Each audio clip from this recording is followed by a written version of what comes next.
নমস্কার, সিমকন এলিভেটরের আরেকটি ব্লগে আপনাকে স্বাগতম।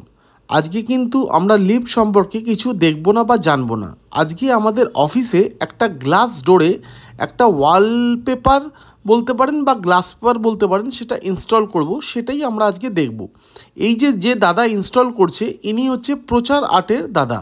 এনাকে দিয়ে আমরা ইনস্টল করাচ্ছি আজকে এই গ্লাস পেপারটা। তো এই পেপারটা আজকে দেখুন কিভাবে ইনস্টল হচ্ছে এবং কিভাবে করে ইনস্টলেশনটা, সেটাই আমরা দেখাবো।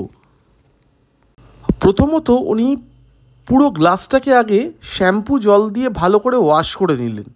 করে নেওয়ার পর তারপর এই ফিল্ম পেপারটাকে পেছন দিক দিয়ে আঠাটাকে তুলে এই গ্লাসে ইনস্টল করলেন এবং দেখছেন কোথায় কোনো এয়ার গ্যাপ আছে কি না। তো এই এয়ার গ্যাপটা কিন্তু মাস্ট বি, কারণ এয়ার গ্যাপটা যদি থাকে তাহলে আপনার ওয়ালপেপারটা ভবিষ্যতে বা গ্লাস ফিল্মটা ভবিষ্যতে উঠে যাওয়ার চান্স অনেক বেশি থাকে। আর এই দাদা সব রকম কাজ করে থাকে, মানে যেরকম ধরুন গ্লোসাইন বোর্ড, ব্যানার, ফ্লেক্স, যে কোনো অফিসিয়াল যে কোনো প্রজেক্ট সব রকম দাদা কাজ করে থাকে এবং দাদার নিজস্ব পার্সোনাল বিজনেস দোকান আছে এবং আপনারা চাইলেই দাদার থেকে কাজ করতে পারবেন। সেই নাম্বার এবং দাদার ফোন নাম্বার, দাদার দোকানের নাম আমি একদম ভিডিওর লাস্টে দিয়ে দেবো, আপনারা কাইন্ডলি চেক করে ওখান দিয়েও ফোন করতে পারেন। এই গ্লাস ফিল্মটি মোটামুটি লাগানো হয়ে গেছে, দাদা এখন পুরো এয়ার বাবেলসগুলোকে ক্লিয়ার করে দিচ্ছে। এবার একবার কাইন্ডলি দেখে নিন কেমন লাগছে।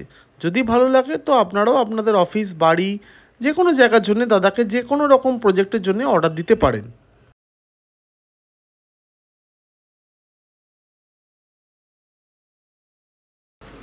Final touch complete. এবার গ্লাসটা আমাদের এরকম দেখতে লাগছে।